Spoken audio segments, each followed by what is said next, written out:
Hey, this is the Sword and the Pen Reflections. It is my casual alternative to that channel. If you're here, you know the deal. We're looking at Netflix's live-action adaptation of Avatar: The Last Airbender, Season 1, Episode 8, the finale, titled Legends. I don't really have anything to talk about before just jumping right in, so we're gonna just jump right in. Please keep in mind that you can watch me at 1.5 to 2 times speed because I do talk slowly, at least slower than most YouTubers. You can also jump ahead in the timeline to the chapter that interests you most. Just go down to the description and you'll see the chapter headings there. And keep in mind that there will be spoilers in this for all of Avatar: The Last Airbender, the animation, as well as the live action, obviously. And before we jump in, please like, subscribe, and comment, even if it's just with an emoji. It's totally free for you. For me, it might help boost this video in the algorithm. Otherwise, if you're feeling generous and you have the means, check out my Patreon, Ko-fi, or hit the money heart thanks button down below. You can become a subscriber or leave me a one-time tip, even just for $1, and I appreciate anything. Seriously, if I got $1 for every view of this video, I would be like made for life and I could just do this instead of the 5 other jobs that I have. So here we go, looking at episode 8 titled Legends. This is basically the Siege of the North Part 1 and 2. There isn't a whole lot brought in from anywhere else except for the stuff that is invented and a few things that we don't learn until the very end of the Cave of Two Lovers in Season 2, which is that Omashu gets taken by the Fire Nation. So I guess we could technically say a bit of the Cave of Two Lovers is in this episode. We're gonna look at this chronologically because everything kind of weaves in and out together and there's no point in just focusing on one particular character since they intersect with other characters that are important so frequently. So we start with Team Avatar attacking one of the Fire Nation Navy ships, and I loved every second of this because I thought that this is exactly how I would imagine them fighting the Fire Nation ships. In the animation, it was only Aang who did this. He goes out and he takes down a ship. It's this big epic takedown. It's very exciting and super cool. And then at the end of it, he's like, all right, now to see which ship is next. And he just sees like hundreds of ships and he goes, you gotta be kidding me. And that's basically the end of that little bit.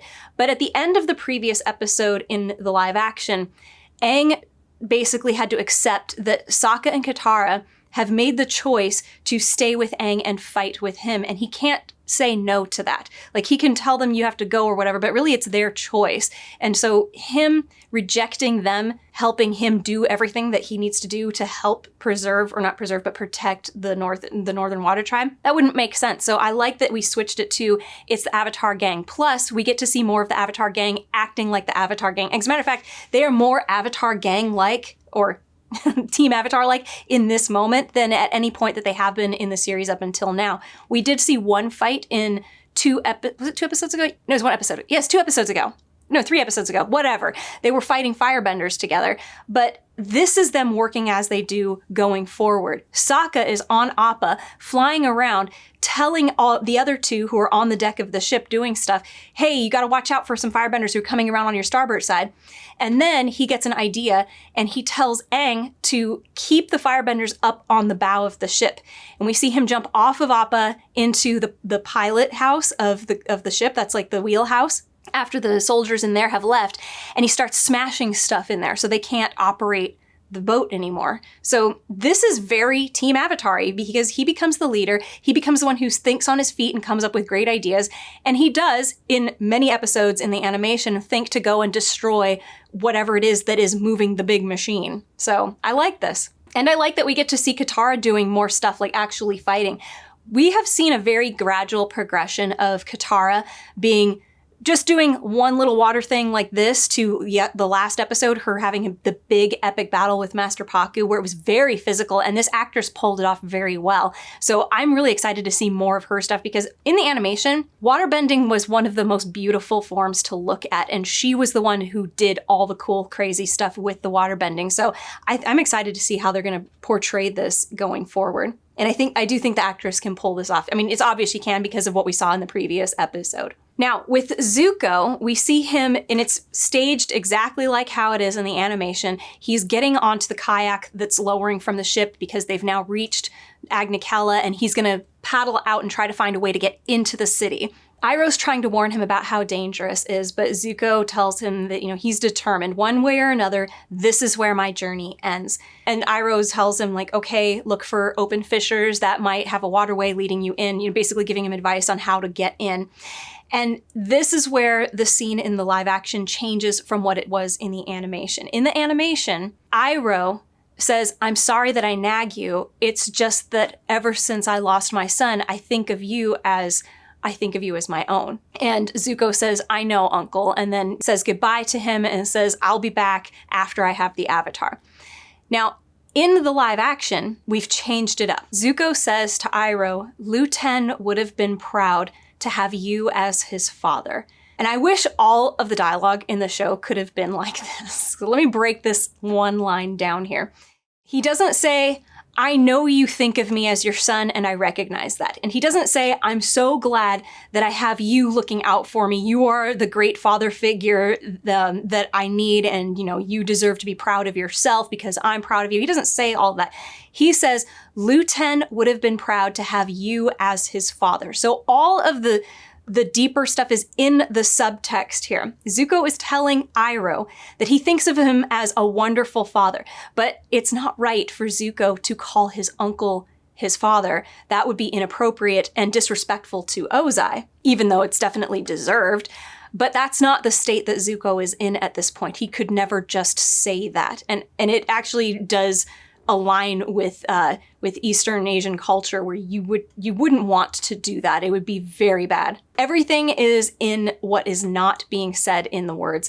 And this is very good writing. And I think that this choice to switch it so that Zuko is the one who says it to Iroh instead of Iroh saying it to Zuko is what was needed, really. We're waiting for Zuko to open his eyes and realize Iroh is your father figure that you need in your life. Like, he's the one who is there for you. That's what we're waiting for. We never needed a confirmation of this from Iroh. And in the animation, it comes off as Zuko is recognizing that Iroh thinks of him as his son, but we're not getting the return of that. And I feel like at that point, even, we could have done this because we already went through a bunch of stuff in Zuko's life where he was working to that point where he's prioritizing his relationship with Iroh over his relationship with his own father. We saw that in the episode where Zuko chose to go and save his uncle instead of going and getting the Avatar. When he had the option to do either one just as easily as the other, he chose go save his uncle. So it was like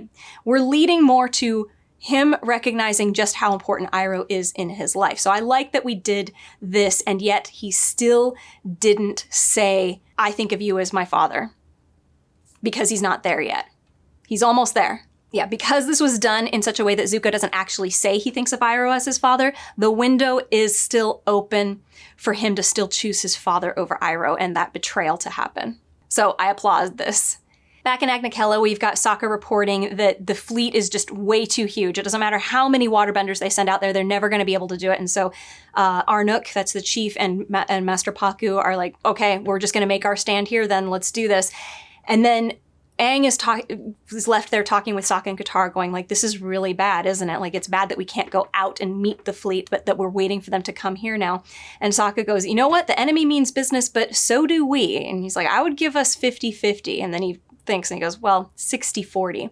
And I like that Katara then seems inspired and like turns to leave. And they're like, where are you going? And she goes, to even the odds. Like, this is good. Everything that they have set up for this moment to be Pakku's big change was excellent. So I really do like the majority of the choices, the vast majority, like 99% of the choices that have been made for this live action, I think are really good. Back with the fleet, Iroh is questioning Zhao on why they are separating. This is when Zhao reveals that he has a war balloon. And he says this is a prototype of an invention that they got from their spies from Omashu.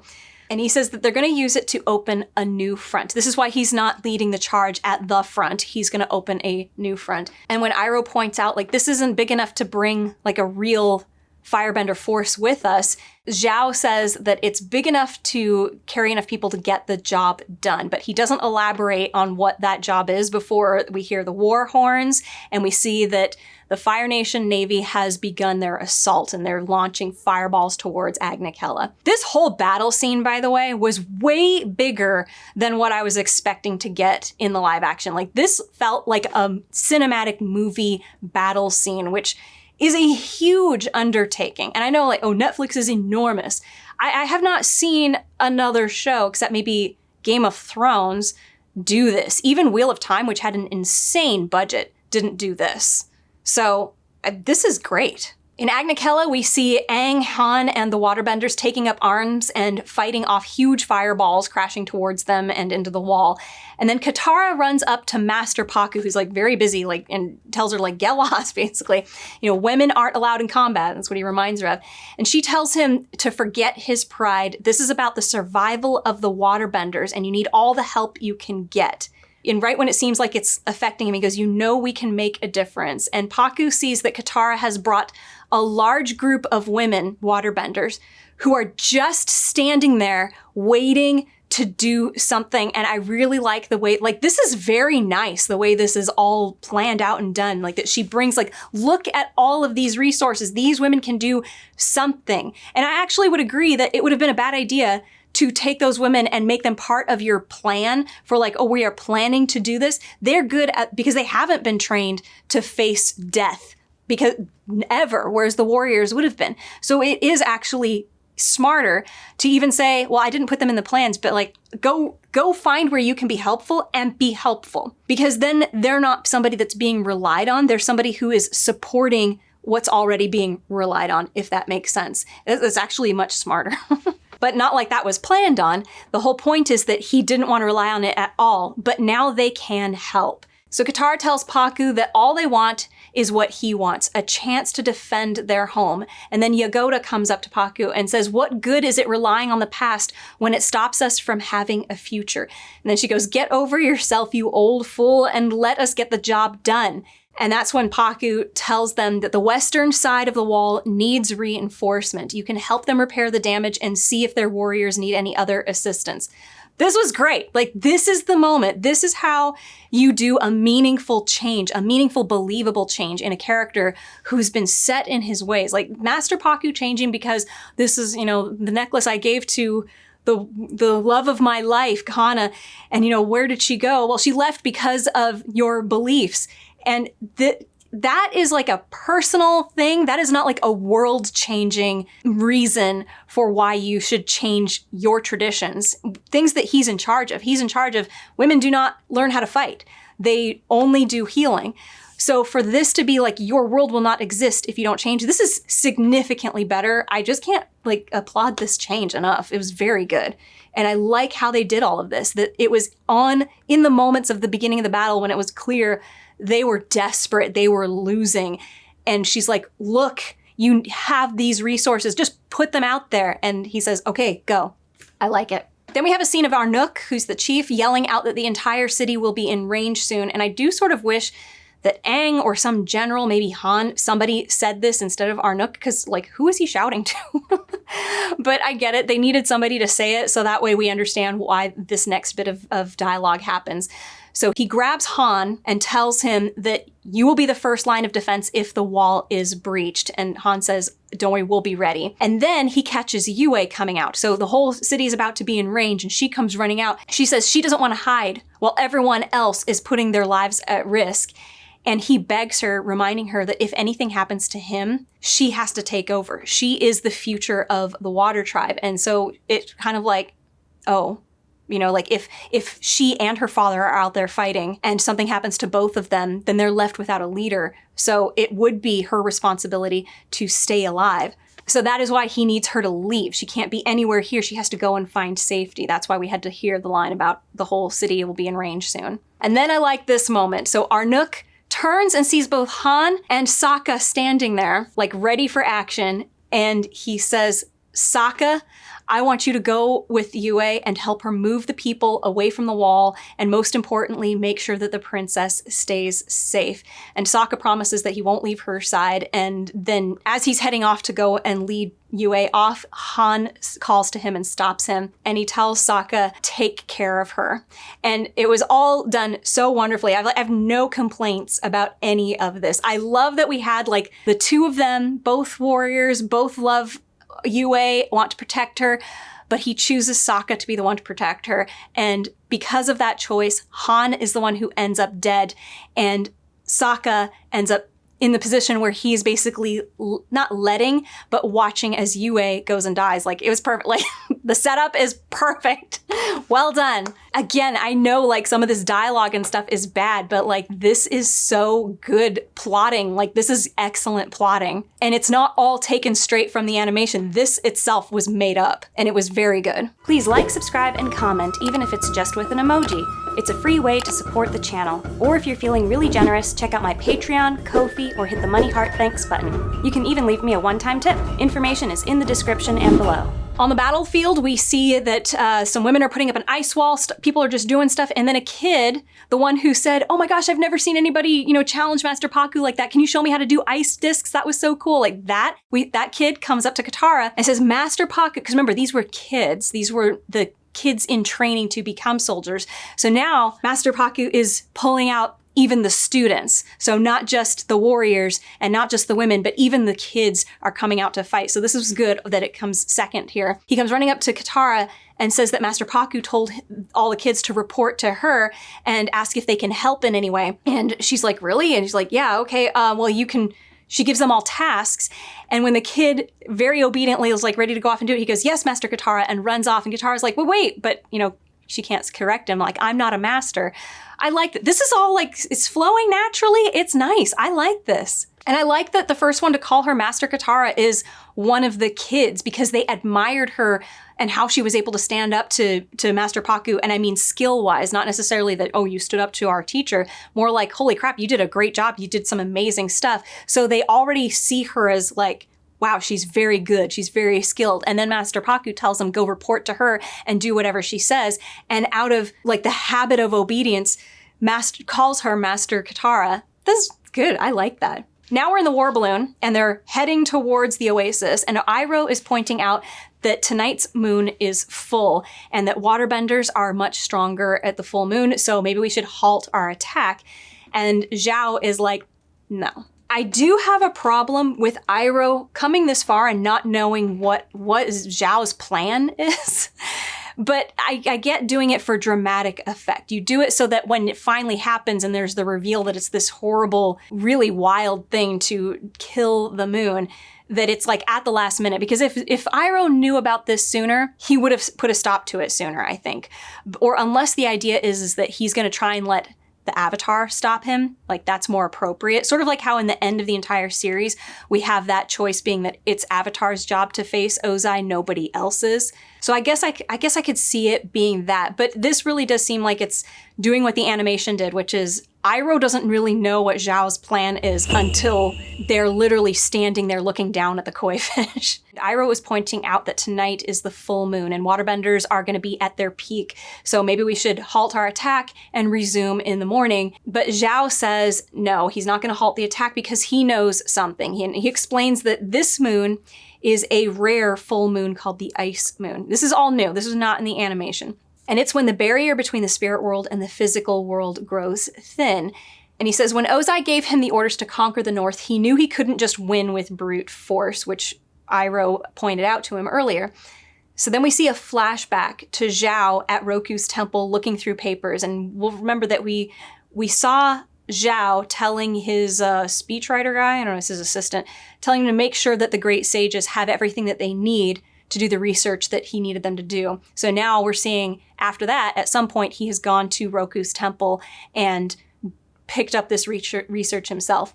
And I do think this is good because him going to Ba Sing Se's library and like randomly coming across this information, this makes it seem like, I mean, why would he have done that before? Unless it's just because he was a power-hungry man and was trying to figure out ways to become more powerful. But this gives us like a reason for why he was specifically looking for information about the Water Tribe. And it's appropriate that he would wait until this point to do it because Ozai gives him the order and the resources to take the Water Tribe. So he goes and asks for information on the Water Tribe and the spirits and where they get their power from and stuff, and then comes back with this. So this is nice. I like this. And I could see this information being at Roku's temple because we've already established that at the temple, and this is in the live action, the temples are places where information about these avatars and about the spirit world and other things, it's all, there's a lot of it stored at these temples and at these shrines. So this works, that's where he would think to go to look up information about the spirit world. Anyway, I do like we got a quick mention of the lion turtles there, and then the cosmic balance, push and pull. And the Great Sage tells Zhao about how it was the city of Agna Qel'a was built on this oasis where like the ancient waterbenders or water tribe went to. And from there, they looked up to the moon and observed how it pushed and pulled the tides. And that's where they learned waterbending from. This is actually information that came to us through Yue in the animation. They're sitting there looking at the moon and how beautiful it is. And she says, our people learned in this way. And then, Katara's like, I've always noticed my waterbending is stronger at night. And then the Great Fire Sage tells Zhao that the spirits of the moon and ocean give up their immortality for one night a year to live among the waterbenders and take physical form and become part of the mortal world. And this is in order to better understand the balance between light and darkness, yin and yang, life and death. And that tracks. I like that. Now, in the animation, they become mortal for similar reasons, but they're totally mortal like the rest. That's forever. They are forever these fish doing this. And I think that it works that they only do it once a year. But the problem I have with the animation, or not the animation, the live action, is that it seems like the water tribe doesn't know that the fish in the oasis are the spirits of the moon and the ocean. And this is the same in the animation. It really seems like it's hard to tell if they knew that that's what was going on. That's who these two fish were, because we don't see them referring to them as the ocean and moon spirits until after Zhao has revealed this in the oasis. Before that, Yue in the animation just brings them to the oasis as like, this is the most spiritual place in the whole water tribe, or the whole northern water tribe. And so he goes there to meditate, but there's no mention of like, and by the way, there's the spirit of the moon and the ocean right there. Like that doesn't happen. So I have that problem with both the animation and the live action. And I don't see any harm in changing it to they're only there one night. But my problem is still the same thing. How did the water tribe not know this? Or if they did, why wasn't it something super prevalent in what they say and do around the water tribe? But I get it. For storytelling, you keep that a secret from the audience. So makes sense in that respect. How would I fix that? Maybe it's a secret only the spiritual leaders of the water tribe know. Like only Yue would know this, and she was told this by the previous spiritual leader. Like it's a secret because it's for the protection of the moon and ocean spirit. Because they're vulnerable. You don't want them to die. Anyway, Iroh comments that Zhao can't be thinking of tampering with the spirit world, but before Zhao can respond, we cut to Aang is fighting. He's hearing Avatar Kuruk, and he looks over at him, and Avatar Kuruk is there and tells him that he can sense that his knife is near, and he says it's made of material from the spirit world, and if my knife has returned to the north, that can only mean one thing. And then we cut back to Zhao's ship, and Iroh is berating Zhao for planning to kill the ocean and the moon spirits. And Zhao's like, of course I wouldn't kill the ocean spirit. That would kill all the people of the water tribe, men, women, and children. And he's like, I'm not a monster. And he goes, I'm just going to kill the moon. And Iroh doesn't stop him right there. Like, this is the problem with revealing it like so early. And again, this is a problem in the animation as well. So it's hard to hold the live action responsible for this. How would I fix this? Not revealing what Zhao's plan is until they're literally with the fish. That's all I can think of. Again, unless it's that idea that Iroh believes that he needs to leave this to the Avatar to resolve. Like, if he doesn't resolve it, then I'll step in, kind of a thing. Back with Kuruk, he's telling Aang that Zhao cannot be allowed to meddle with the primal forces of nature, as it will throw the entire world out of balance. And he says, the Avatar's power is great, but it pales before the power of the elemental spirits. And I do like that this is, in some ways, a misdirection. So it sounds like he's warning that the loss of the elemental spirits would cause this imbalance, and other elemental spirits would basically move in to try to fill the void, but you can't. They're like, everything has to be kept balanced and even, which is what we see happen at the end of this episode, or towards the end of this episode. But in the end, this piece of information that Kuruk gives to Aang is the thing that makes him think he can give himself to the ocean spirit and somehow that will fix things. Like, that the fact that he's warning about there shouldn't be an imbalance, but Aang is taking this and going, the elemental spirits are super powerful and I don't know how to, I don't have enough power to protect the water tribe. And so he gives himself to the water spirit or the ocean spirit. And that is to basically protect the water tribe, to preserve them from from being wiped out by the Fire Nation, when really he's just aggravating the situation. I mean, he does save the water tribe, but if he were to continue on, it would be over, just like Yue ends up saying. So Katara comes running up to Aang, who tells her that they need to find Sokka and Yue because something terrible is about to happen. Good. Then we jump to Sokka and Yue leading a group of people to the palace and, yelling that it's going to be safer in there. And just then a fireball hits the tower above them and a piece of roof is falling on a child. And Momo jumps out and pushes the child out of the way. So the kid is safe, but Momo has been crushed by this stone. I actually thought that they were going to kill Momo. But this, I'm convinced there must have been a way we didn't need to do this. I think that Katara and Aang should have just found Sokka and Yue and been heading towards the spirits, or they should have waited until they find them in the oasis. But I mean, I get it. They wanted to have Zuko confront Katara in the shrine. So I kind of get that. And I'm just going to read my notes because I'm more concise. I said, this I'm convinced we didn't need to do. Katara and Aang could have just found Yue and Sokka and asked Yue where the spirits are, and then she could lead them to the oasis. As it is, they stopped leading the people to safety in order to save the life of a beloved pet. And he may be a very smart pet, but he's just a pet. I said, I can appreciate that they tried to build up that Sokka wasn't really a fan of Momo, but that was really only in episode 2.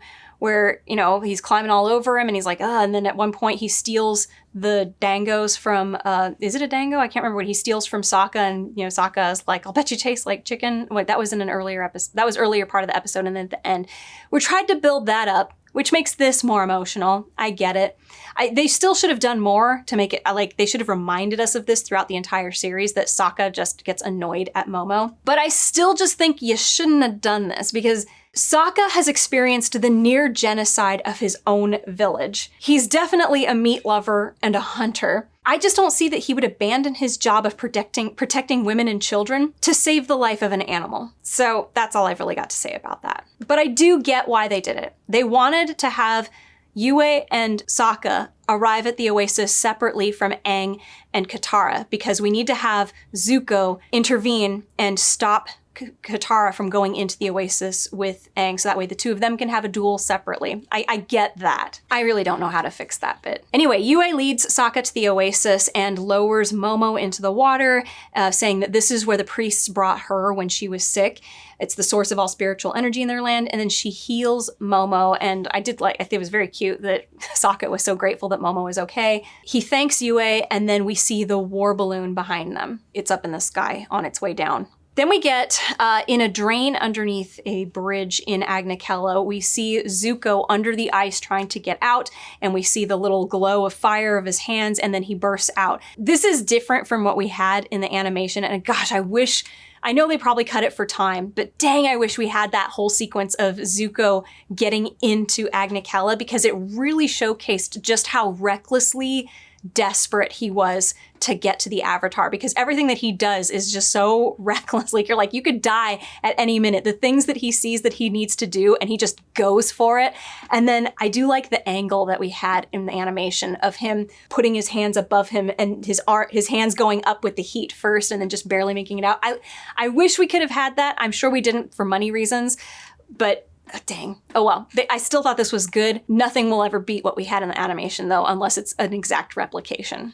Back in the oasis, Yue and Sokka notice the war balloon, and Sokka explains that this is a war balloon from Omashu. He knows that it's only meant for transport, not for combat.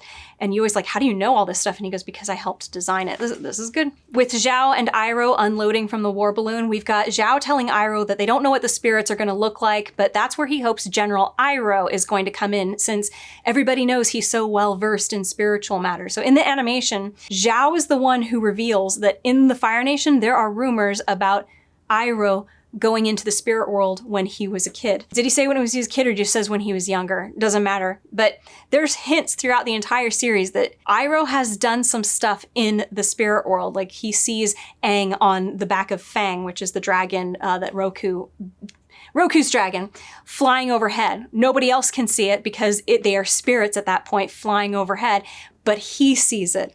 And then we also heard him say that and this is not until the third season, Iroh says that when he was a boy, he had a dream that he would conquer, not a dream, like he had a vision that he would take Ba Sing Se. And yeah, so we know that he's done some stuff. There are things that he knows about the spiritual world.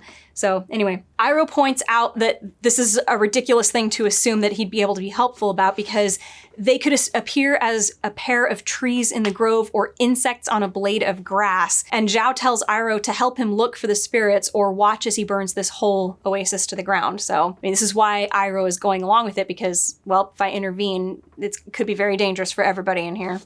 Next, Aang and Katara are rushing to the oasis through Avatar Kuruk's shrine when they are stopped by Zuko. And Aang tries to tell Zuko, like, Zhao is crazy, he needs to be stopped. And Zuko says, this isn't about Zhao, this is about us, and you're coming with me now. And Katara tells Aang, you go ahead, I'll deal with Zuko. And I thought it was a little ridiculous, the whole Aang going, go easy, there's been enough people hurt or whatever, and Zuko going, I don't care, and he goes, I wasn't talking about you, or talking to you. Whatever. I mean, these are sort of things that, like, people will think is cool, but I didn't need it. I prefer, like, the seriousness of the situation to just be the focus, but that's okay. I'm definitely not thrilled that we've got Aang walking away, leaving Katara to deal with Zuko, who has been a dangerous opponent as recently as 2 episodes ago. And I know we just had the episode where she fights Master Pakku. I just don't think that this is something that he would do. I'm honestly not sure how to fix this. Like, if we had to follow the plot up to this point, maybe making it a desperate moment where Zuko attacks and Katara is already fighting Zuko and she tells Aang, quick, run, go save the spirits. That's more important. And he has to make that decision to walk away. But I don't know. Then Zuko and Katara fight. And again, I loved this fight. This is a fight that happened in a totally different environment in the animation, so they had to change a lot of things up and do their own thing. And with this, I feel like it could have been so easy to just be like, oh, she throws water at him or whatever. But you can tell that the people who choreographed this fight really understood what waterbending is supposed to be and made use of it. And even the stuff that they had to do different, they still tried to go, okay, what were some iconic moments of the fight between Katara and Zuko? Just the physical iconic. Let's see if we can replicate that in some way. And when they couldn't replicate it exactly, they did something that was also similar. So I'm thinking especially of the moment in the animation when Katara does something that we've never seen any other waterbender do, which is she seems to wrap him in a bubble of water and then freeze it, which was very cool. And it was a move that was very unlike any other waterbending we had seen before. And they do something similar here. Not the same thing, but something very similar where she's wrapping him up, but it's like climbing up him and he's trying to throw it off. Like, I loved the way that this looked, and we still had that this is unlike any waterbending we've seen before, and it still looks really cool. It has that same effect.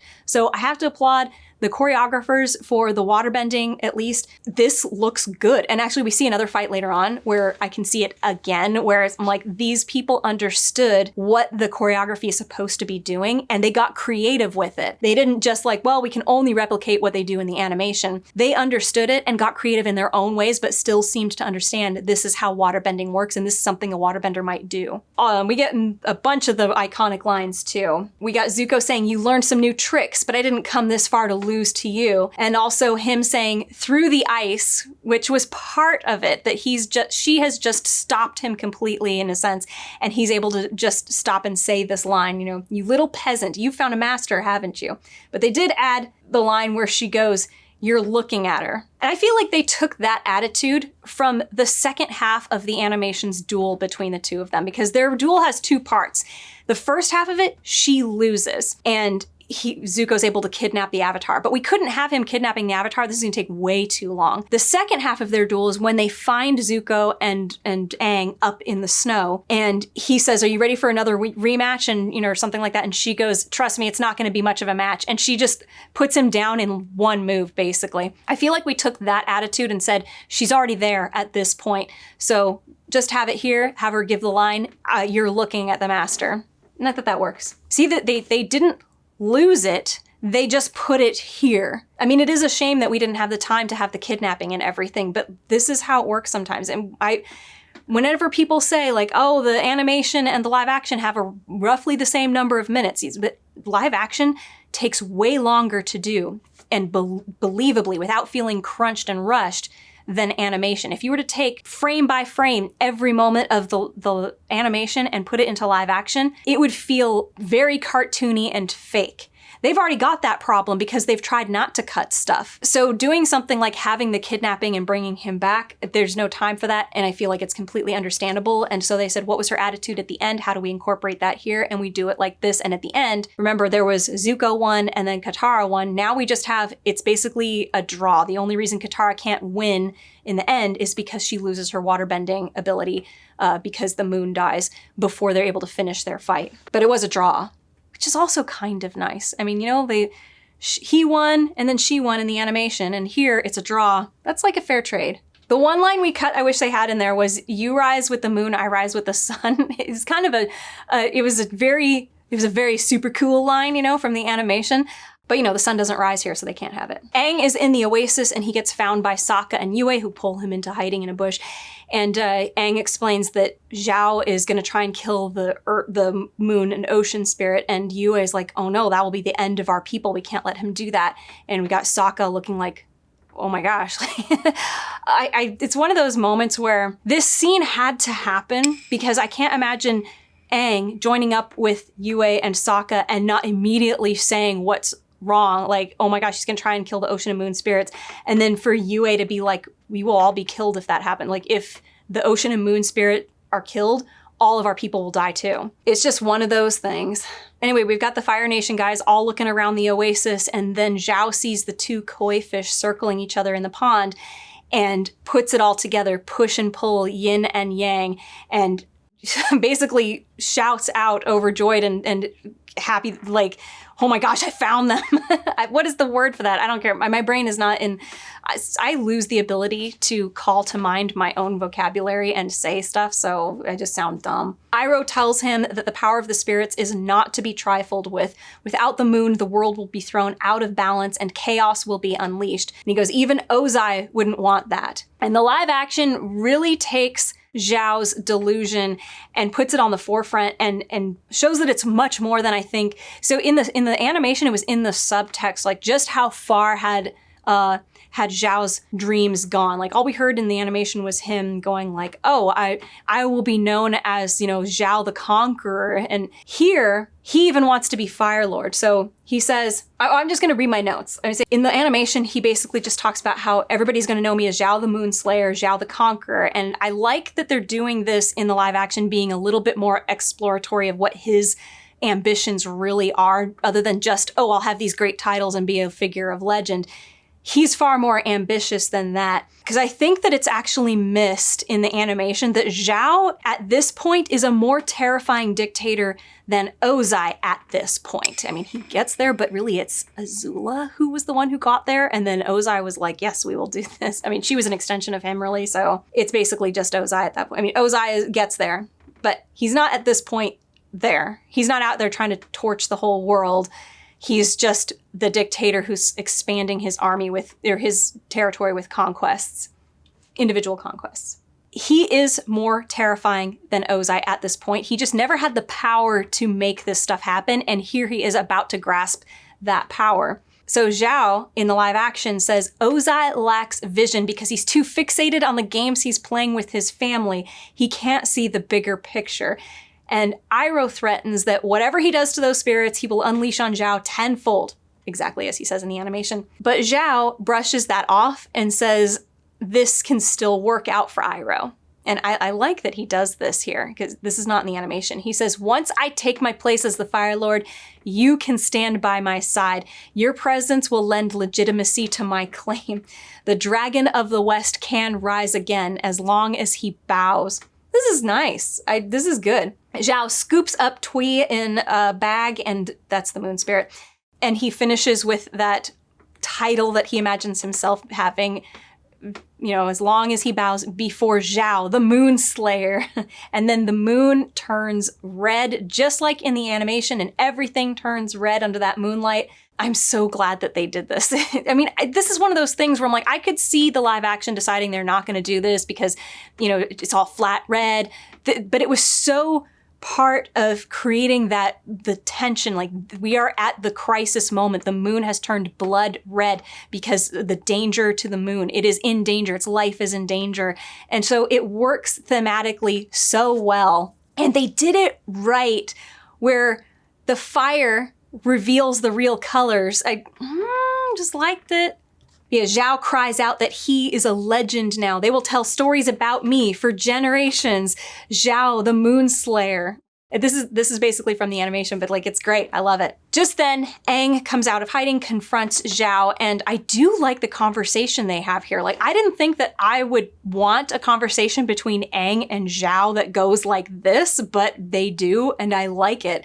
It's about power and the value of the Avatar. While Aang is talking to Zhao, Iroh repositions himself so that if he needed to, he could come between Zhao and the koi fish, or the moon spirit. I'm trying to figure out why this was the moment that Iroh moved to that position, and usually you can find a hint in the dialogue. And I think it's because that was the moment when Aang was saying things that made it look like he was already resigned to Zhao winning. He was starting to pick up on, I don't think that the Avatar has what he needs to really face Zhao. So he moves himself into a position where he can intervene if Zhao tries anything. And just then, as Zhao makes a move to stab the koi fish with the blade, which at this point we've picked up on, it would require this spiritual blade stabbing. I mean, it shouldn't require a spiritual blade. I don't know why they would need the spiritual blade. They could have just done this with fire just as well. But then it also adds value to why did he have to go to Roku's shrine specifically? And then we know that there are artifacts that are kept there. Maybe he takes an artifact with him. I don't think you needed the knife though, because the whole point is that the koi fish are here to experience mortality, the relationship between life and death. So to be killed without a special requirement, just to be as vulnerable as a fish in the water for one night, I think is fine. He could still kill it with fire. Just saying. We didn't need the knife, but it doesn't hurt the story a whole lot either, so. Just as Zhao makes a move to stab the fish, Iroh blasts fire, knocking Zhao to the ground, and the fish is apart now on the ground also. And in that moment, and I like that they did this all in slow motion, Aang airbends to retrieve the fish, and that's when Zhao gets up and stabs the fish before anybody can do anything. It's tough for me to accept this because Iroh is right there, and I'm like, why didn't you blast Zhao again as soon as you saw him scrambling to his feet? The animation did this better, where Zhao looks like he's going to return the fish, and that's why Iroh wasn't prepared for the sudden death of the fish. That's why that worked better. So that's why maybe they shouldn't have had the knife. Anyway, he's stabbed the fish, and the moon starts phasing between red and dark, and then suddenly it completely vanishes. And I do have to note that they kept what they did in the animation, which was that Yue's eyes are glowing blue during the entire thing. It's very subtle, you just can tell that they're blue. It's not glow, really. It's just that you can see that they're blue. They kept that here, which is nice, and it works for the nature of Yue in the story, in the animation and the live action, that there's something special about her. She is still aglow and has life in her despite the loss of the rest of the moon, because she has some of the moon's life in her. So it works. I like it. And I like that they kept it. And it was very subtle. All around Agna Qel'a, we see waterbenders realizing that they can't bend. And I'm so happy we get to see the icebreaker ship push through the wall, and then the nose dropping down with firebenders unloading. I love that. And we get that in the animation too. I've always thought that the Fire Nation ships, that design is so cool. Very much designed to do exactly this, break through ice specifically. So they were designed to deal with the water tribe and then lower like this. I love it. I just love it. Somebody in the live action understood how cool these ships are and said, we need a moment. Not only will it serve the story because it's the moment that the firebenders are able to break through the wall, but we also get to see the cool ships. We get to Hahn yelling that the city has been breached, and then the wall behind him gets blasted, knocking him down to the ground. Then we're back with Katara and Zuko, and we see that she suddenly goes completely faint and stops bending, and Zuko is cautiously approaching her, but before he can do anything, I like this moment. I wish it was given more pause so people can appreciate what a cool idea this was, but that he doesn't attack because he can see the light of fire approaching and looks up, and through the ice of this structure that they're in, he can see the approaching fireball and it blasts them and they're out. But I see, like, I appreciate cinematography.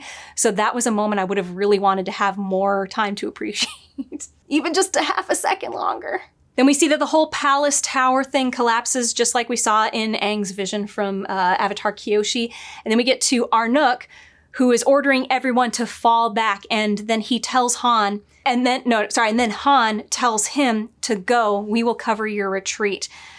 And he's a dead man, of course, from that moment forward.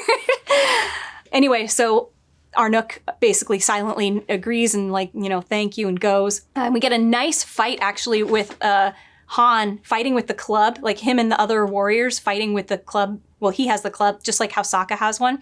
And it's nice. Like, this is the reflection of everything Sokka wants to be right here. And I do like that they gave him a fight scene, because they built him up as a character so that we can experience tragedy in his loss.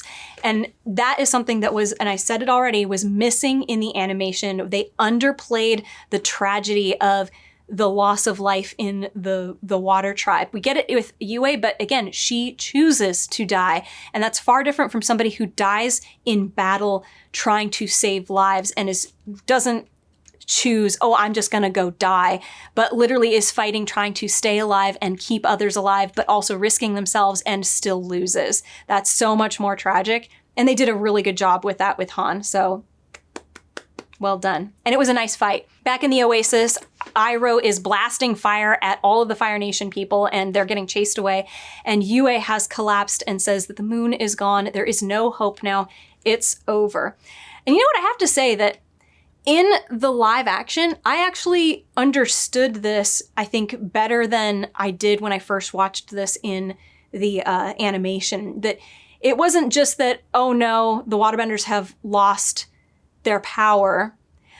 So it's not just it's over for the water tribe. It is literally over for the entire world. I mean, even though it was kind of like alluded to, when Iroh said destroying the moon would throw the whole world out of balance.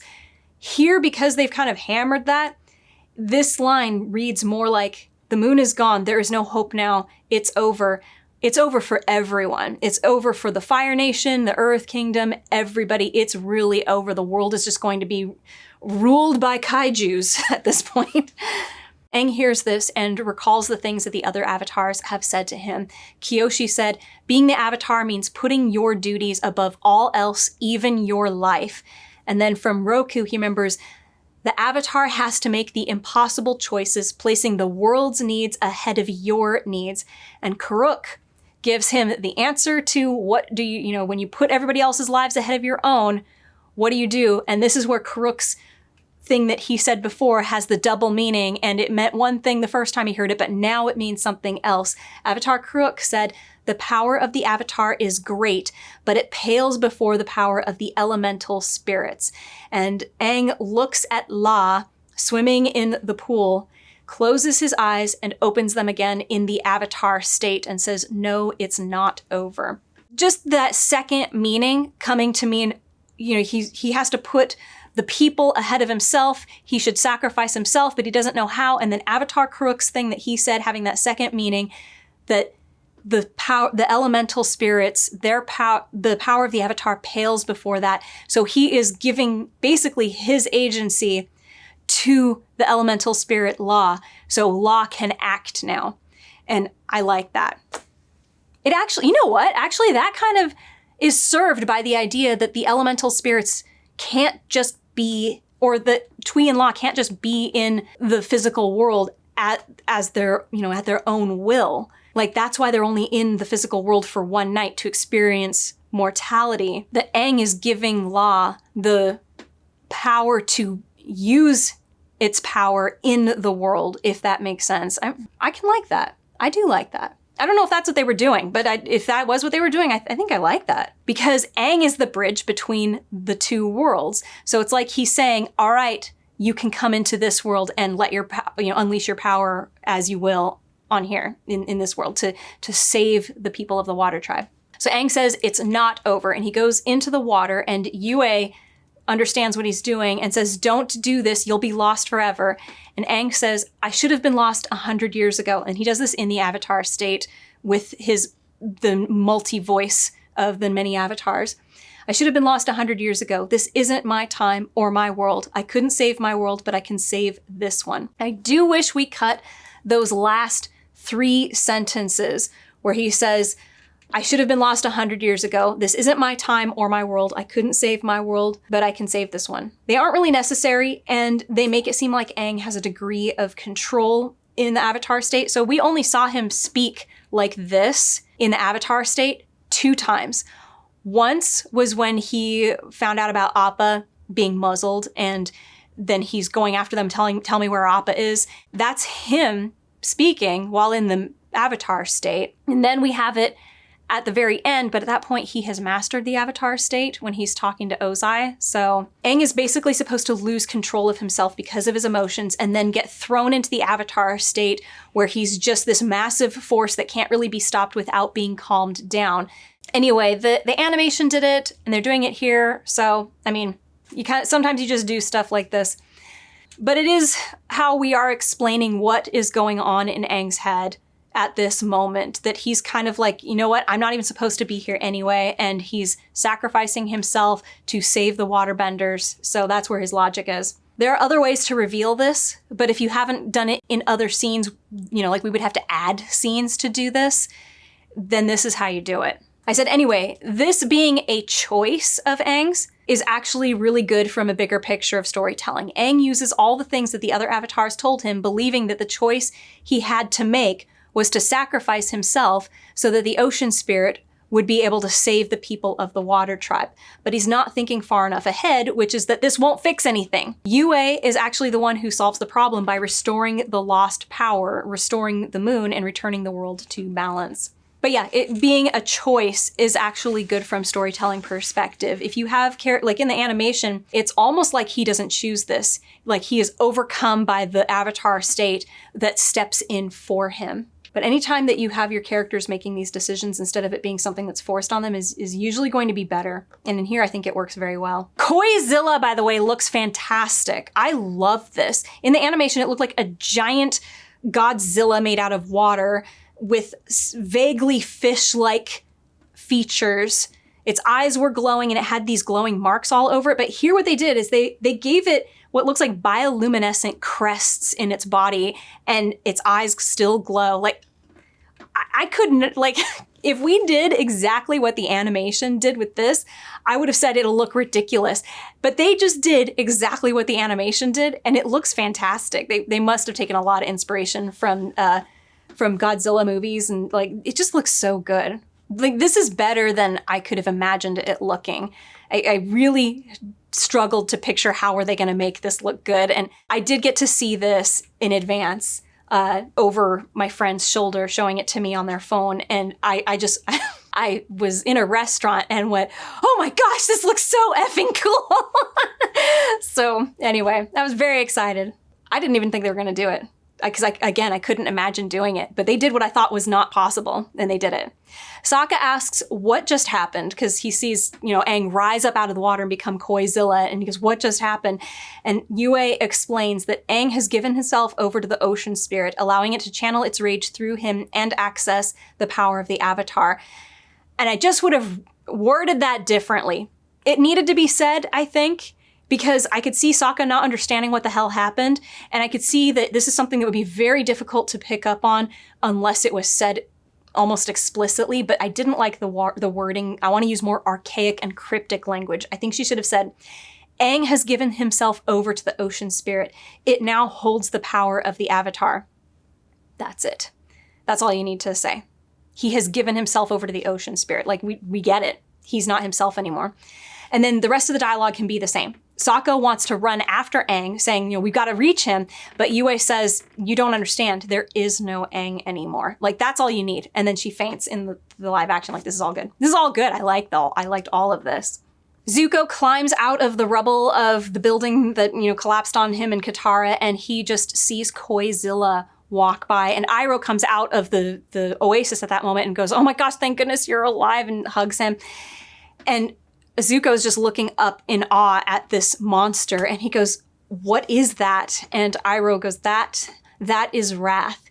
And then we see Koizilla just unleashing on the Fire Nation. I like that we get the Water Tribe people kneeling and kowtowing to it, just like we had in the animation. I feel like seeing the moment, like they bow, but the ones who start fighting are the ones that get eliminated. I wish we had that moment. We kind of get it, but it's not as explicit. It's one of those moments where I'm like, I wish the live action was more explicit, where usually I want it to be more subtle, but it still was great. Like we still get the idea. He's not attacking the Water Tribe, he's attacking the Fire Nation. So that was clear. I'm just gonna read my notes, because if I just talk, I'm just gonna go on and on forever about how much I really liked Koizilla in this. I do really like that they give us this moment with Zuko and Iroh. Zuko can see Aang inside Koizilla and is about to rush towards him saying, the Avatar, but Iroh grabs him and tells him, there is no Avatar, not anymore. And then things are starting to get dangerous where they're standing, so Iroh's trying to drag Zuko away, saying that they have to go. And Zuko, and again, the delivery of this one line is very good. He says, no, we can't. The Avatar. There is no Avatar. Not anymore. Let's go! No! Zuko! We must! We can't! We must! This actor has impressed me a couple of times in this show so far. And he does it with his tones and the way he is conveying emotion and subtlety, or unspoken emotions. Like, he's not saying what he feels, but the way he's delivering lines is so clearly delivering what he is feeling in that moment. And in this one, he says it in a pitiful way, like he's almost about to cry or have a tantrum or both. Like, no, he can't be gone. He has to still be there. That is all that came out in just the way he said it and how he kind of tugged and wanted to pull back. Like, no, we can't leave. And this is because if the Avatar is gone, Zuko's future is destroyed as well. He needs the Avatar to be alive so that he can capture the Avatar and have his life back. And all that came out right there. This actor, I think, is going to go very far. Like, if he keeps this up, he's doing very well. Out of all the kid actors, he's definitely the most impressive, which he would have to be because Zuko is the most complex character out of all of them. Come on, let's be real. Zuko goes through the most and has to be capable of the most. So, excellent job. Well casted. Good job, young man. I call all of them kids, even though all of them are adults now, I think. But, I mean, they're kids to me. Sorry. When you're more than twice the age of these people, everybody seems like kids. But yeah, I have nothing but positive things to say about Koizilla being like this giant kaiju, just destroying everything. I love it. It looks fantastic. On the way out, Zuko spots Zhao across the canal and wants to stop and go after him. And Iroh's trying to stop him from attacking, saying, look, he's a small man who will meet a small end. But Zuko is fuming and goes, he took everything from me. And he attacks, and Zhao is shocked that he's still alive, and they fight. And again, I love the choreography here, and the performance is fantastic. So I have to just read my notes or I'm going to go off forever. Said, one of Zuko's most interesting traits earlier on is that he is just this stew pot of desperation, rage, frustration, boiling over a fire of hurt. And this kid pulls it off so flawlessly with his dialogue, but also with his physicality. And thank God that they cast a kid who can move this well. I mean, they hit the jackpot with this kid. He is physically capable of everything that they need Zuko to be physically capable of.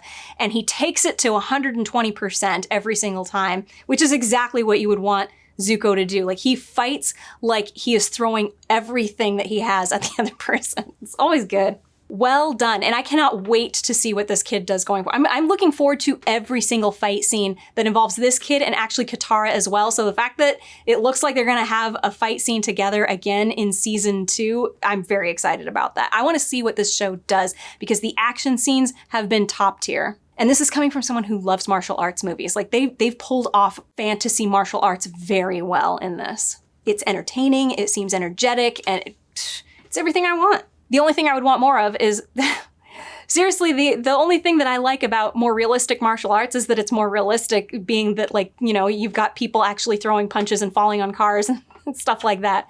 But it's a totally different genre. This is as good as it could possibly be, and I'm so happy they did it. Anyway, the choreography here is great too, and I'm just gonna read my notes here. I've already said it, but I'm gonna read it again. One thing I've noticed is how well the new choreography seems to consider what the bending skills are capable of doing, and it invents things that could easily be seen in the animation. Like, I could see them doing this in the animation, even if it's not something we've ever seen in the animation. He said, like Katara wrapping Zuko up in the water from the ground up instead of in a ball. And then here, you have what appears to be Zuko catching a fireball that Zhao threw at him and then swinging around and throwing it right back. I like this. This is good. So Zuko puts Zhao down and gets him on the ground and accuses him of ruining his mission. And Zhao tells him his mission was a sham. I like that they did this. This did not happen in the animation, so I really like that we're doing it here because, again, we're bringing Azula into the present. And anything you can do to introduce her character and make her relevant in this first season, which she wasn't in the animation, is good because it makes us anticipate her actually physically being there even more. Zhao tells him, "Did you really think the Fire Lord was gonna take you back? Ozai was playing with you. It was all a game, and the winner is the one without the scar from Daddy. Ozai was just using you as motivation for your sister." And I love this because all of it is true. Ozai gave him what was definitely intended to be an impossible mission. Like when he told him, you're banished and you can't come back until you capture the Avatar. Like, that was clearly given as I give up on you. You know what? Go find the Avatar, then you can come back. Like, not expecting that he would be able to do it. Zuko accuses Zhao of lying and to admit it, but Zhao tells him, "Who do you think was my ally through all of this? Who convinced the Fire Lord to send me the Yuyan archers? Who identified the blue spirit's swords as yours?" Which we didn't get that scene. We just get the clip right now of him looking at the swords, but we did see that the blue spirit's swords were left behind at the fortress after he got away. Because remember, he was unconscious, and Aang obviously just left the swords there. Unless I missed that. I might have missed it. He says, "Azula told me everything I needed to know. You are the fire in which her iron was forged. That's all you were." And Zuko, taking all of this in, screams in rage at him and fire blasts at him, but Zhao dodges. And Zuko, distraught, is walking away, and that's when Zhao is about to, what looks like, fire whip at him from behind, but Iroh blasts him, pushing him over the bridge and killing him. And I said, that's not quite as good as the moment that we had in the animation, but we also didn't try to bring Azula into this moment. We didn't have a reason to because she wasn't helping Zhao. So doing this instead, like, I don't know, it's a pretty good trade in my opinion, even though I do love the haunting idea that Zhao is pulled into the spirit world by law to wander the fog of lost souls forever, always dreaming of being the, Zhao the Conqueror, Zhao the Moonslayer, but never achieving that, being that close but not getting it. And then also the moment where, despite the fact that they were trying to kill each other, Zuko, because he is the compassionate one, he has that capacity for compassion in him, that when he sees Zhao, one of his countrymen, even though he hates him, being dragged away by the spirit, reaches out towards him, "Give me your hand." And it's Zhao who, like, "No, I don't want, like, I would rather die than be helped by you." Like, that was such a good moment. But this is good too. Again, I do think the animation is better just because of that, but I also think it's a good idea to bring Azula into this a lot sooner. Anyway, Iroh comes over and grabs Zuko and leads him away. We get a scene of Katara running out and seeing Koizilla attacking the fleet, and this whole sequence is so cinematic. I watched this scene for the first time with my mom. Well, not the first time, but the first time, like, on a big screen with my mom. And she and I both were like, this is like a movie climax. Like, it's so big. It felt big. They pulled off big epic fantasy battle very well. Like, this is it. This is everything I would have wanted in this final battle. Anyway, after Aang has essentially destroyed the fleet, Katara calls out to him saying, "It's over, please come back." But he does not respond. We see him inside. He is just like not even responding to what she's saying, even though we can see from his perspective that her voice can be heard by him, but it's like he's not hearing her, if that makes sense. And back in the Oasis, Yue says, "Aang is lost. All that's left is a vengeful spirit who will roam endlessly looking for its partner but will never find it. The world will be forever out of balance." So that line, that was a good line to have here, because I don't think that ever came through in the animation, really. I think that it was one of those things that if you thought about it and you brainstorm, you go, okay, yeah, I cannot brainstorm, but you really dissected what was going on there. You go, oh, I guess Aang would have continued to go on forever destroying everything, right? Like, that's what would have happened. It wasn't really clear unless you did that digging and thinking. So I think it's fine to do this here. And you can say, oh, well, that's what makes great storytelling, that you have to think of those things. Well, sometimes it's nice to have what's at stake be made clear to the audience so that they don't have to do the extra digging to figure it out. This is where you say, okay, a line like this feels explicit, but it needs to be there so we understand this isn't just the end of the fleet, this is the end of the world. Really, Aang becoming Koizilla was going to result in the end of the world. The ending of season 1 is way more epic than I realized. Anyway, Sokka says there must be something we can do, some way to bring the moon back to life. And that's very Sokka to like try to think of a solution, which is good. And I actually really like that it's Sokka who puts this inspiration in Yue. Because remember, in the animation, it was Iroh who said, you've been touched by the moon spirit. Some of its life is in you. And that's where she goes, maybe I can give it back. But here it's Sokka who gives her the idea, which is just going to build up his guilt even more, which is great. Anything you can do to do that, excellent, well done. So Yue seems inspired. She thanks and kisses Sokka, which I'm glad they didn't do the ghost kiss. That would have been weird. I thought it was weird in the animation.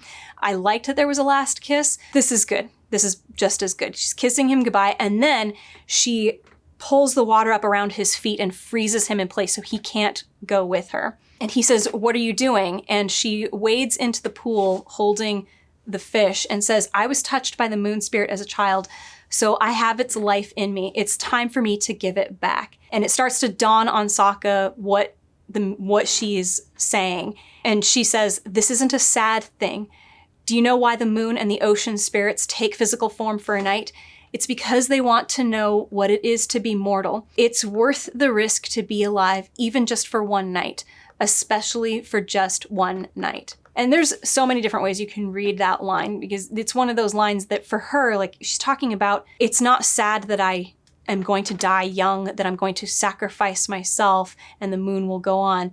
And she's like, because it was so worth it to be alive for the short time that I was alive. And this is kind of a message directly to Sokka as well. She talks about one night. She is only, at this point, really, at least it's not really clear in the animation if it was several days, but it seems like they've only been there as a couple together as one night. The two of them together surviving this battle. Like, if this moment made it all worth it to her. So that's good. Back with Katara, she is still calling to Aang, who is still hearing her, but not responding. He's just walking on as a kaiju. And she says, "Just please come back, Aang. Don't be an idiot. You're not just the Avatar, you're my family. This is your world. This is your home. We are your family, Aang." And I like that this is not really changing Aang's mind. She's not tapping into the thing that he needs to hear to stop what he is doing. Because remember, he is doing this for her. It's because he loves her and she is, part of her family. He wants to save the people and save the world that he is doing this. But he doesn't realize that that's at the cost at the thing that she needs. So in the Oasis, Sokka is begging Yue, please don't do this. And as she's going into the pool with the koi fish, but she offers up her life and vanishes. And the koi fish is restored to life. We see that Tui is now circling in the pond again. And the moon reappears in the sky, very beautifully done. And they give this moment way more drama than the animation did. And I appreciate that. I like that. And I like that we see that Koizilla notices the moon, and so does Aang. They both notice the moon and stop attacking. But now we've got Aang needs to go back, right? Needs to come out of the Avatar state, separate from Koizilla, basically. And in the animation, it doesn't seem like any part of this is meant for Aang. It's all for Koizilla. Koizilla, well, Law looks at the moon, sees that it's back, and then like, okay, all done, going back. But we need to reach Aang as well. And so we've taken care of Law now, because the moon is back. And now we've got Katara finishing this process of him coming back, and that is reaching out to Aang. Aang sees that the moon shines again, and Katara says to him the same thing that she said in the animation, but at the Southern Air Temple. She didn't say that in the live action. In the live action, she was not the one who reached out to Aang and brought him out of the Avatar state. Remember when he finds Gyatso and goes into the Avatar state? In the animation, Katara tells him, we're your family, and we need you. And that's what pulls him out. But if they had done that in the live action, and I agree with this choice, that wouldn't have been believable. In the live action, they just knew each other for a day. Like, oh, we're your family now. Get over the fact that every person you know and love is dead because we're here. I just don't believe that would be enough, because what they did in the live action was they had Gyatso remembering the things that Gyatso said about trusting Aang and that he's the one trusted with this power. That pulls Aang out of that. That's what they did in the live action. In this moment, at this point, Aang has gone on this long journey with Katara and Sokka and has developed the relationship of family. So it would actually mean something saying it at this point. So Katara says to him, Aang, listen to me. I know you think you don't belong in this world, but you were never meant to die 100 years ago. If you had, you wouldn't be here now, and the world needs you. And then she says, I need you. And that is the thing that pulls Aang out of this, because knowing that she needs him as much as he has already admitted, I love you and I need you, to Katara and Sokka. They are basically his family now, but it has not really registered with him until this moment that the way he feels about them, they feel about him. So he has a responsibility to keep himself here for them as well, in a sense. So I like this. I like all of this. Very nicely done. Aang hears her, Koizilla collapses, and Aang, alone, still in the Avatar state, rises out of the water, and we see him smile. And I said, in the animation, Aang just comes out of it as the moon reappears. Law basically releases him, and that's the end of it. Yeah, so this was a big improvement. The next morning, we see the destruction that has occurred, the death and the loss, and we never got this in the animation, and so I really appreciate that we got it here. This is something I always felt the animation wasn't afraid to do. There were just instances when they didn't do it, because they did do some parts of this, especially in the second and third episode. But this is a moment where, holy crap, so many people died. We should have that weight, and we just didn't have it. Having Hahn die, and I'm just gonna get into it. I'm so glad that we did it, that we did this moment. Katara is walking around all the death and whatnot, people mourning and healing after this destruction and battle, whatever, you get it. She sees the boy who called her Master Katara has been killed, and so has Hahn. And definitely Sokka should have been one to see Hahn, but I get why we didn't have that, because Sokka is still in the Oasis. So, yeah. But anyway, Katara and Aang are together looking at all of this death, and it's too much for Aang, and he jumps on his glider and flies towards the wall. And then we jump to Sokka and Arnuk in the Oasis. Sokka apologizes for not being able to protect Yue, and Arnuk says Yue always made her own choices, and that's not something Sokka or anyone could have stopped. And Sokka says she sacrificed herself for all of us. And me, I watched it happen. I stood on the sidelines while others fought and died, being the warrior I could never be. And I said, this live action did a very good job at setting up Sokka for some very serious survivor's guilt, and it plays out right into this conflict with not feeling like a warrior and a leader and a protector. Like, well played again. And I do really love what Arnuk says in response to this here, because this sort of line takes real thought and investment in the story. Like, this is, it would not happen in the animation, but this is one of those lines where I go, the people who are writing this adaptation genuinely care about these characters and have thought about what they would think, what they would need to feel, and what really happened in this story. Like, what does it mean? So here's what Arnuk says. He says, Sokka, in a moment when she, Yue, must have been scared. You made sure she wasn't alone. You don't have to be a warrior to be a hero. Just like 2 sentences. And I was like, nice. That's so true. Like, what could be more like, that would be the truth he needs to understand, that he was there to support her in what would have been a terrifying moment for her. Like, she didn't think about that, and he didn't think about that. So, well done. And I'm expecting loads of pain for Sokka going forward, especially when Suki comes back into the picture. Which we did get in the animation, but only for like a slice. Then we get to Katara and Master Pakku, and again, I love this conversation here. Master Pakku walks up saying that he never saw that he would see the light of another day, that the sun rises and the water tribe is still here. And Katara comments that so much was lost, and Pakku agrees and says, yes, but we'll rebuild, and we'll emerge stronger. And then he turns to Katara and says, do you remember how I told you water is the element of change? I'd forgotten what that truly meant. Change is the key to new life. You reminded me of that, and I'm deeply grateful that you did. That was so nice. I just love that, because that is the conclusion to his journey. Like, he is sort of stating what he has learned, but this is what you do with a character like this. Like, he did the change, or made the change. He saved the water tribe, well, everybody did. And now he's acknowledging that there was a change, and that he is acknowledging his own the hypocrisy he used to hold but now does not. And then he turns to Katara and he says, you know, there's a whole new generation of waterbenders who will need training. We could use your help. I'm not sure how there's a new generation of waterbenders, unless it's like, well, now there's a bunch of women who only know how to heal, but maybe they should know how to fight too. And maybe some of our men could learn how to heal too. Like, that would be helpful, especially if there's only men waterbenders present and one of them gets hurt, well, heal him. I said they expanded on Pakku for this live action, and I think they did a marvelous job. I get it. The adaptation felt weird. It felt rushed, condensed, and like some moments were remixed and lost something. But in my opinion, it has done a lot more moments like this, where something was beautifully and thoughtfully and respectfully added and expanded and deepened.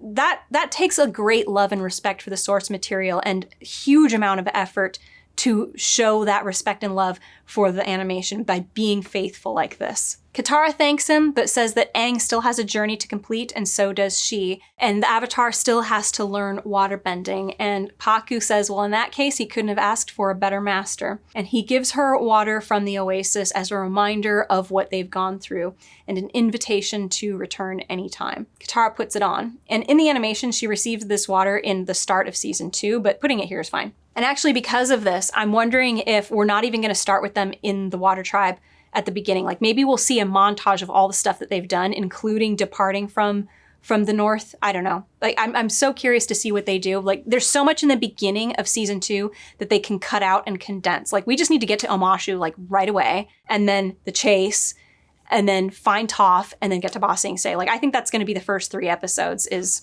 Omashu, the chase, Toph, and then after that, it'll be Ba Sing Se. That's what I think. Out in the rubble of the Fire Nation Navy, we've got Zuko and Iroh kayaking away, and they have almost the exact same conversation that they had on the raft in the animation. Iroh is assuring Zuko, well, except this part, Iroh's assuring Zuko that Lieutenant G and the others would have known to stay out of the worst of the battle, and maybe they're out there looking for them right now. And he asks Zuko what he wants to do. This is a very important question that mirrors the same question he's going to ask Zuko towards the end of season 2. And Zuko says, I don't know, I'm tired. And Iroh says, then you should rest. A man needs his rest. Again, straight from the animation, perfect, done it right. Then we've got Aang on the wall looking over the destroyed Agna Qel'a, and tears are falling from his eyes for the first time in this season, by the way. He tells Katara and Sokka that he caused this, and Katara corrects him that it was the Fire Nation. Aang says it was because he failed to be the Avatar. You know, how do I do this? How do I be the Avatar without causing so much pain? And Sokka tells him that this is just war. This is what war is. There's going to be losses and pain. None of that is your fault. This is a very nice conversation. Like, this did not happen in the animation, and this is a good one to have in the live action, where you have some opportunities to explore things that would be very real conversations. I don't know if I said that well. I've been recording for like 4 hours, so I'm tired. Katara tells Aang, the firebenders aren't giving up. We have to prepare for whatever they throw at us next. So stop worrying about the past and start thinking about what you still have to do. And that's all. This is all stuff that has happened in previous episodes that is serving this moment. This is nice. Like, remember that whole episode in the spirit world was about Aang not focusing on regret and the past and learning how to let go so that he can do his job in the present correctly. And then Sokka addressing, like, don't worry about the future too. That's the same thing. Worrying about not being what you're supposed to be is going to have the same effect. Aang thinks for a moment and then turns to Sokka and Katara and tells them that he thinks he understands something Gyatso was trying to tell him. Let go of the past or I'll never have a future. There you go. The three of them all smile at each other, and Katara says he's going to learn waterbending, and she's going to make sure of that. And I have a note here before I continue on, because she says, and then, you're going to do earthbending, and then Sokka's like, yeah, we'll go to Omashu. My note was this. I would like to note that I definitely understand the disappointment that Aang didn't learn waterbending in this season. But for the sake of time and the money that it takes to do special effects, like more special effects, I can see why they didn't. I can't really think of many instances in this season where they would have had the appropriate time and like the moment to be like, okay, Katara is showing Aang waterbending and Aang is practicing learning waterbending. He had too much busy stuff to do, like missions that they had to complete in order to get to this final moment. And then at the same time, he picked up waterbending super quick, or not waterbending, yeah, waterbending super quickly and easily. It wasn't that much of a struggle. His ease at picking up waterbending in the beginning was more to serve Katara in her jealousy that it was so easy for him. Something that she had to struggle to do was so easy for him. So it wasn't going to serve his character a whole lot, him learning waterbending. And in the end, did he need to know waterbending for that finale to happen? No. And we actually get the impression by the time you get to the beginning of season 2, they've spent a lot of time in the north, and he has been training off screen with, Master Pakku and all of them. And then he doesn't really we see him practicing with Katara in season 2. Like, that's when that really happens. But yeah, it's earthbending that we need to see Aang go through the process of learning earthbending, because that is his elemental opposite. It's extremely hard for him to learn, and it serves his character building. He has to be more stubborn and forceful about his own ideas, like reinforcing him. Like, it's almost like at the end of season 1, he has come to the conclusion, like, he's going to accept his role, he's going to do what he's supposed to do, and he's going to try and do it the way he thinks he can do it, and he's going to bring Katara and Sokka with him. But it's through his process of earthbending and learning, that's like the external conflict that serves his interior development, that he has to really be he has to be forceful, and I am the Avatar. I have things I need to do, and I'm going to do them. Like, he really steps up as his role in his role as the Avatar in that second season, which serves where he is at the beginning of the third season, right? So the beginning of the third season, he's upset that he can't do his role anymore. Or in the beginning, he can't. He has to learn to accept that. He's constantly in a state of having to learn to do the thing that he doesn't really want to do, which is good. That's very good storytelling. I also had this note, deciding that Aang doesn't want to learn from anyone other than the monks is a good reason for that, for him not learning waterbending this whole time. They said, by the time we get to the end of the first season, we see that Katara and Sokka have symbolically replaced the monks as Aang's family. And it works that he's okay to start learning from Katara after that point. So you have to go through this whole process of replacing Aang's family with Sokka and Katara. They are now a family, and now he will feel comfortable learning from somebody else, learning from Katara, because she is his family, and he has let go of the regret and loss and continuing to hold on to the past. He didn't want to learn from anyone but the monks, but he has to learn, and he couldn't learn from them because they're dead.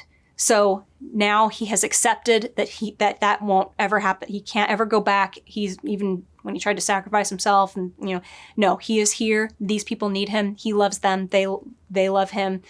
So now he's okay with it. This all works. Katara has essentially replaced Gyatso. Anyway, Katara says that after learning waterbending from her, she says, then it'll be earthbending. And Sokka's like, oh, and then we're going to go back to Omashu. Like, he's excited to go back there. Of course he would be, because that was where he got to explore being an inventor and an engineer. And then Sokka changes the subject to food, and we end with the three of them more cheerful, joking about melon heads. I hope we get Melon Lord.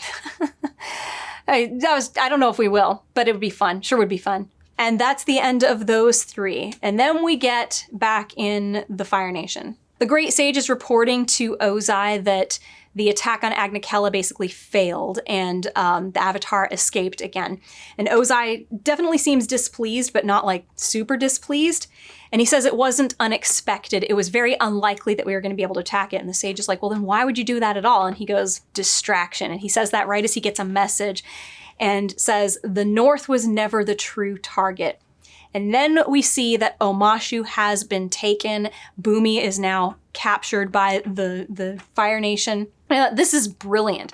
This is a repetition of pattern that we saw at the very beginning of the first season. So in the beginning of the season 1, the first scene is a Earthbender being chased by Fire Nation soldiers, and because he's getting these plans, and he throws them. He says, "Get those to the Earth King," to the other Earthbender. You know, they're gonna attack. They're gonna start a war, and then he takes off. And then when he gets brought before Fire Lord Sozin, Sozin tells him that it was all fake. The plans are not real. We wanted everybody to have their attention over on the Earth Kingdom because the real target is, and he's vague about it, but it's the air temples. He's going to attack the air temples. It's diversion. He's directing the world's attention one way so that he can take advantage of them not paying attention to somewhere else, and then he can throw all of his real force there and win this.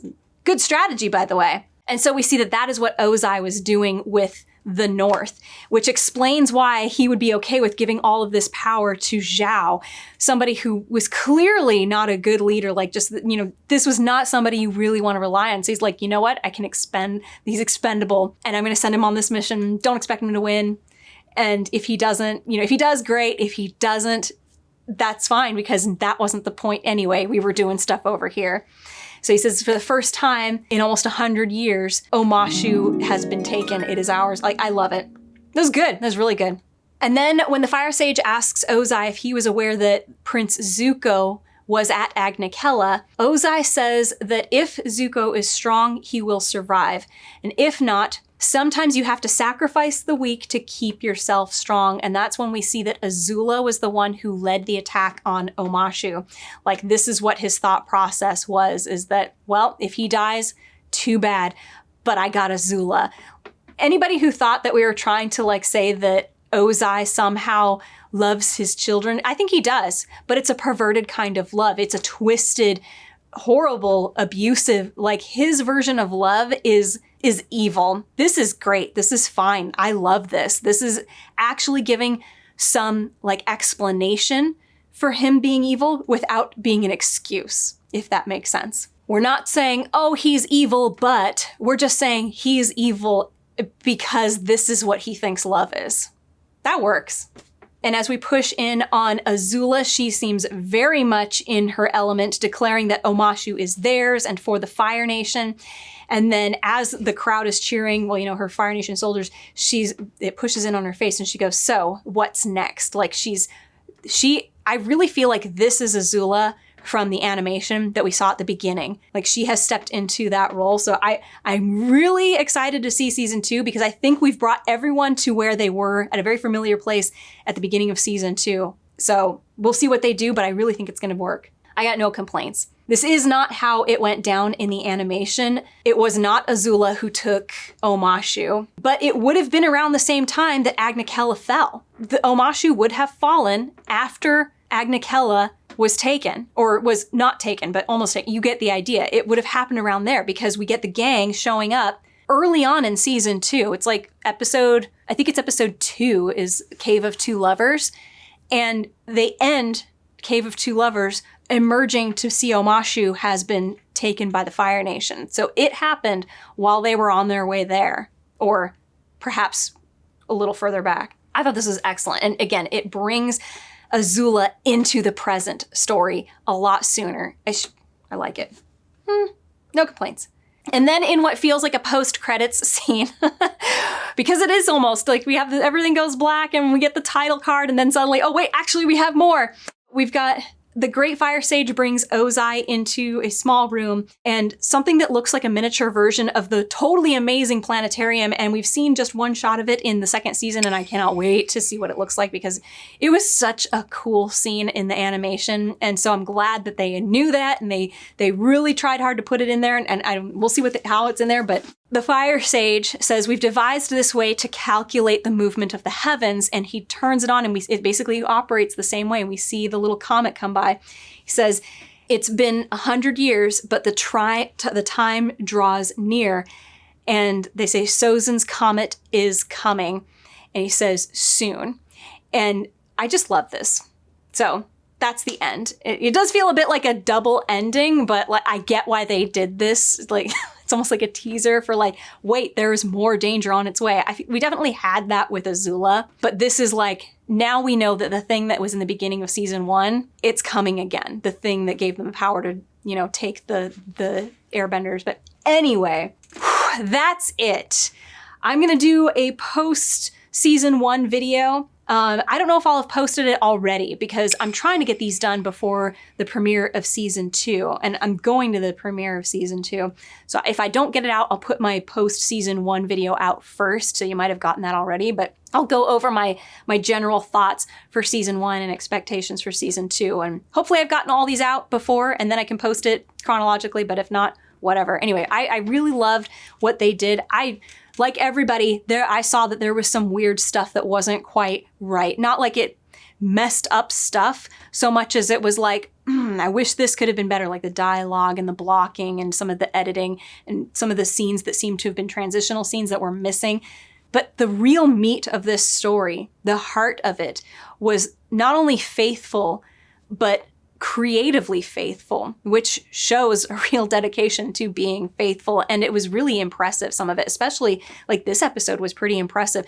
Episode 3 was super impressive. And the lady who wrote season 3 is now one of the 2 showrunners. So we're probably going to see some very impressive theme writing. At least I'm hoping we're going to be able to see that. So that's it. I need a break and then I'm going to film my other video and we'll see you around. I guess that's it.